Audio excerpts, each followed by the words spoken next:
What's going on, you guys? I'm as always Mr. Current512 with the one and only Dark 997. Yep. And we got another shit-tastic movie that we're going to talk about. Oh boy. A movie called Cats. Oh, Oh my God. gosh. Oh, please just take me behind it. Please just take me from behind if I can put a bullet in my head. Jesus. Anyway, um, so yeah, this was a film based on the musical by Andrew Lloyd Webber and a book by T.S. Eliot called The Old Possum's Book of Practical Cats. Great. Um, this film has James Corden, Judi Dench, which I do not. I wonder why they bothered being in this movie. Jason Derulo, Idris Elba, Jennifer Hudson, Ian McKellen, Taylor Swift, Rebel Wilson, and a newcomer of all things, a newcomer to the acting business, Francesca Hayward.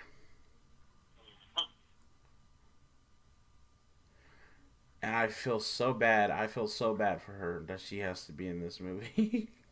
Yeah, really. All right, so we're gonna go through the plot since he's not gonna see it, and I saw this horror fest myself. We're gonna get into the plot and we're gonna talk about this damn movie. Um, and yeah, we'll see what happens with this. All right, pal. Let's let's do Here we go. Les Twins. Who the fuck is that? Oh, okay. Thought they were talking about lesbians. I was like, what? You better fucking you. Okay. So anyway, okay. So the movie starts out in the streets of London. A white kitten named Victoria, was been abandoned by her owner. A group of alley cats around witness this and introduce her into the world of Jellicle Tribe. The Jellicle Tribe. What the fuck is What? a Jellicle? Whatever. I don't know. Mr. Made up. Mistopheles, a meek magician, Monkey Strap, a loyal Scottish cat, Demeter and Cassandra, a duo of snooty bodyguards, take Victoria under their wing, telling her of the customs and the Jericho Ball, an annual ceremony where many cats compete for the chance to go to the Heaviside Lair and be granted a new life. So, okay, I'm starting to wonder, I'm starting to get it now, what that fucking Jellicle shit is. Apparently, before we go any further with this, apparently Jellicles are cats that the whole movie in a fucking nutshell is basically these cats have to compete in a talent show.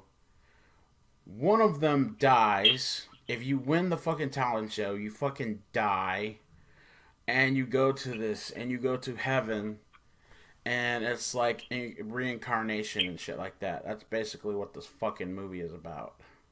Yeah, really. Um. Okay. A group of Jellicles introduce Victoria to a handful of the competitors who show off their contributions to the community. Jeannie Antiedot, a domestic tabby who boosts the productivity of mice and roaches. Blech.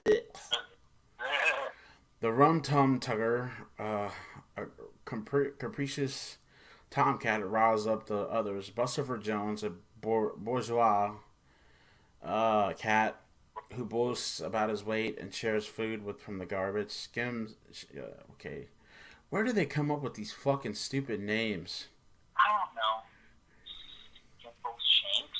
I don't get that. Were these fucking names in the original fucking play and the I musical? guess. I don't know. Okay, let us skip through all this other bullshit here. Um, After being left behind by the group, Victoria raids a house with plans playful twins, excuse me, Mungo Jerry and Rumple Teaser. Another stupid fucking batch of crap names. who in turn leave her for the home's dog, which the dog should have fucking killed her right then and there. I would have been happy. Yeah. It would have saved this movie. She is ultimately moved by Mr. Mistopheles just in time to meet the tribe's wise matriarch, old Deuteronomy. Deuter, which I'm going to call her from now on, commences the Jellicoe Ball hosted inside the abandoned Egyptian theater. Victoria dances a ballet solo in the moonlight, but is distracted by the harassment of Grisabella, a former member of the tribe whom they banished for, among other things, her past allegiance with Macavity. Victoria relates to Grisabella's sentimentality, and their quiet camaraderie is witnessed by old Deuteronomy, who assumes Victoria that despite not being called a Jello cat, she can become one in time. Bambo Bambo Bamba Bamba Bambo Bambo Bambo. Bumbo Lorena or something. Thank I you. don't know. Thank you so fucking much. I'm glad you're here. You're right. I would have. Yeah. Whatever. Taylor Swift cat, whatever the fuck her name is. A new femme fatale feline interrupts the proceedings and sings Macavity's praises. Because Macavity can't sing for himself because he's a douche. Yeah. As she, Mungo Jerry, and Rumpelteazer douse the Jellicos and catnip, Macavity kidnaps old Deuteronomy, threatening her life after his pleas for a new life are rejected. Eventually, Victoria suggests that the Mr. Mistopheles should try and save old Deuteronomy. With his magic, after 2 tries, he manages to rescue old Deuteronomy in this matter, and the tribe praises him as their emancipator. Okay. Meanwhile, Jenny Annie Dots, via costume change, frees herself and the other kidnappers, i.e., Buster Jones, kidnappees. Buster Jones, Gus, and Skimbleshanks, who all make their narrow escape from Macavity's henchman, Growl Tiger. Who the fuck plays that? Ray Winstone. Okay. Oh, y'all got. Oh my god. Y'all got the dude that played Beowulf to play this. Are you kidding me? I love this guy. Y'all got him to play a shit cat. Are you. Alright, whatever.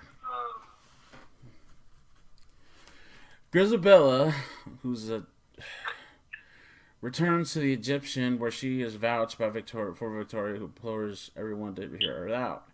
Grisabella proceeds to sing a passionate ballad about her mistakes. This is the song called "Memories" that she sings, and it is very, very different. If you listen to the original stage play, to the original stage musical, which I don't like anyway.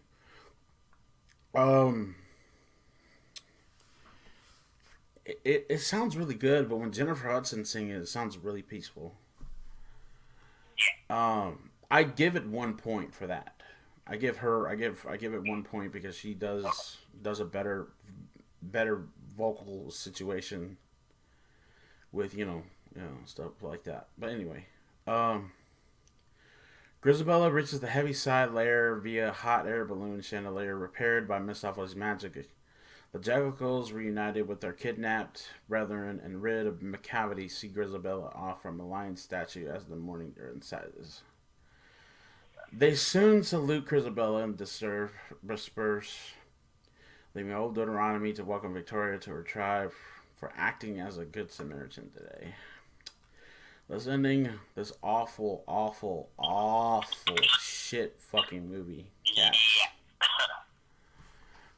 You know what the fucking funny part about this movie is, too? I'm gonna tell you something. This movie, basically, what's going to happen is that they're thinking Universal wants to go back and fix stuff. They think that they and me and Knight were talking about this yesterday. They think that if they go back and try to fix shit, uh, they're gonna think it's like it's like sweeping the bullshit under the rug. You know what I mean? And it's awful, dude. And I don't understand why this was made. I don't understand. I get that this is a stage play. This has to be the longest running stage play in history, in musical history. Um, apparently, according to what I read, according to what I heard, and all that. But I don't get it. I don't understand it.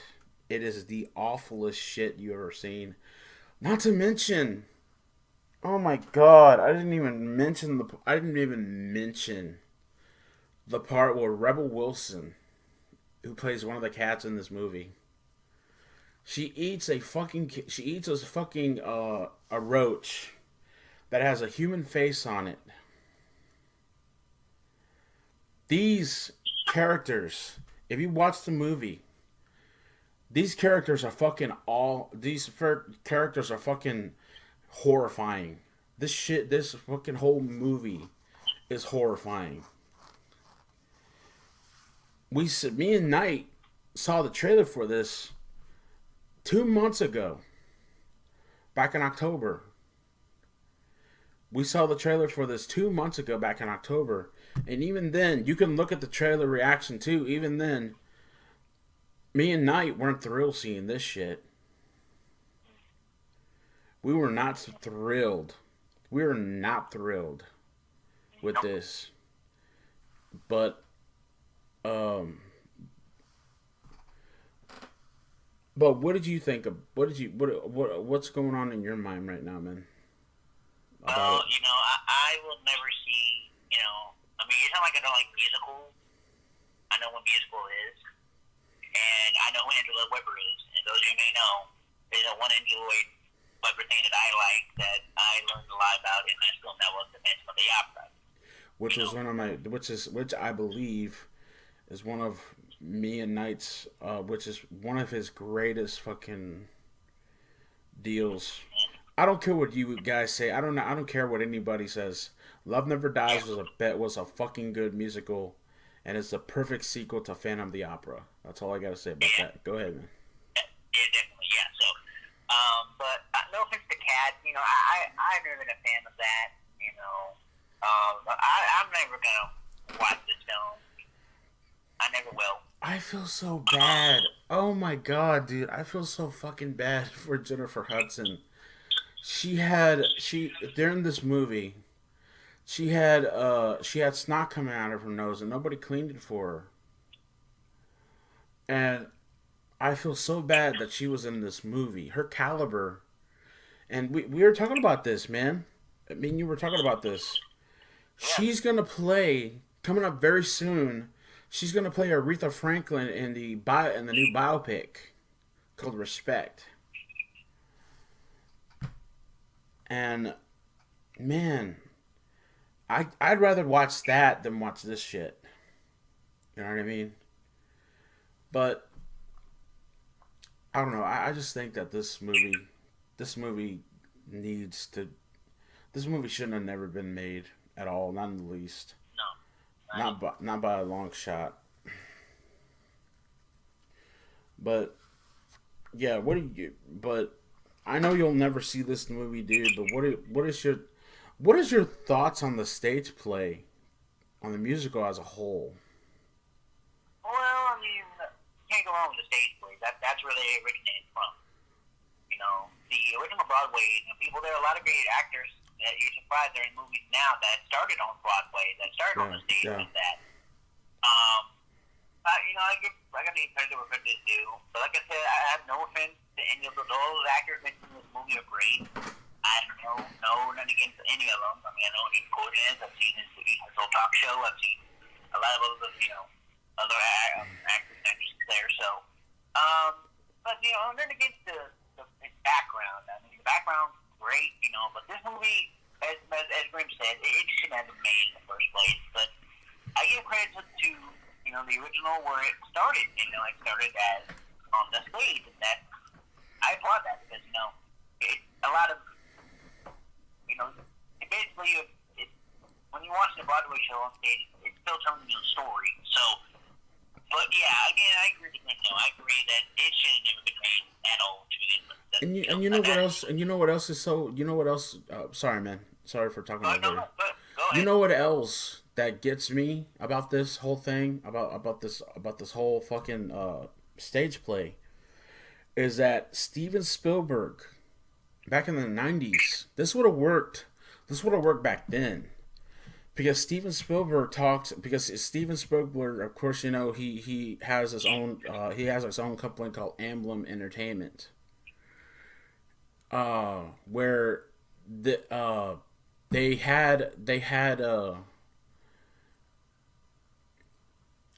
were gonna make an animated movie based on this. And you know what? I think an animated movie would have worked better than this. It would have been less creepy. It would have been less horrifying. It would have been. I don't think live action worked for this movie. I think animation would have worked for this movie. What do you think, man? What are you talking about? That I think. I was saying that I think animation would have worked, but what do you think? Oh, I'm a fan of animation too myself. I just want to say, I agree with Graham. The reason I say that is because animation does work. I mean, him and I watched a lot of animated films, and we love a lot of them. And they made this. If this were to be made an animated film, then yeah, I'd say animation does work. I totally agree with what Graham is saying there because. I mean, I think animation would have been better than live action. I mean, animation. Animation will always be, top of our list, basically. Yeah, because I've seen like people like Don Bluth make really really good movies. I don't care what anybody says. A Troll in Central Park is still a good movie. The 5-0 movies, like if you would have made this movie like that.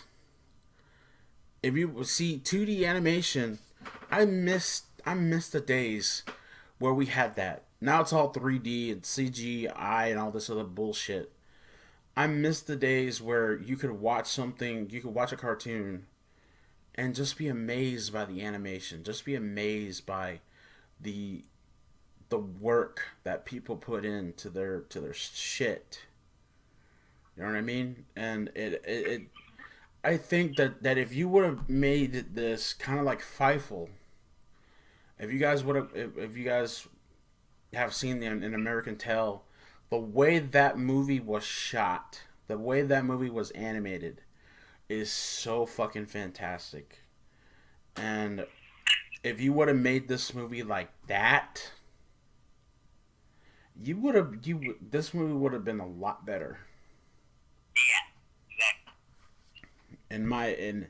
In my humble opinion, at least. And I think Knight feels the same way about that too. But I give this movie a 1 out of 10.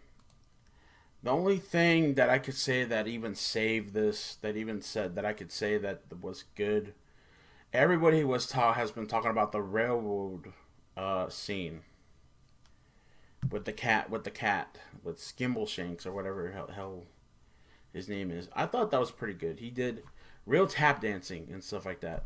The dancing in this movie is kind of weird, but I'm trying to give it the benefit. I don't want to give it the benefit. I don't know if I should give it the benefit of the doubt, but it should have been so much better. If you would have animated this, it would have been so much better. If it would have gotten animated, at least that's how I feel at least. So. But let us know in the comments section down below what you guys think about Cats. That's going to be it for me. I'm Mr. Graham 2 with Dark Knight 97. We'll see you all in the afterlife. Peace.